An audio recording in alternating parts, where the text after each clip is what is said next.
have donated this 60-seater bus, which is not in the basic condition, but it has got all the features. Even it has got the fire alarm system also is there, which is very safe for the students. And MRF has been helping the education sector as well as the health sector. These are all the two focus areas where MRF is working under CSR.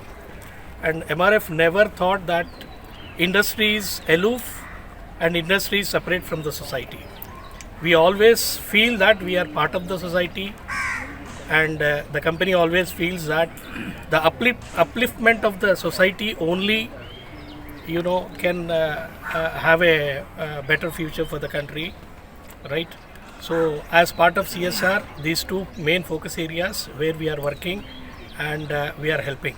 In the previously also we have strengthened the school's infrastructure by way of establishing a lab and smart classrooms, as well as this particular initiative of MRF is going to help the rural students particularly.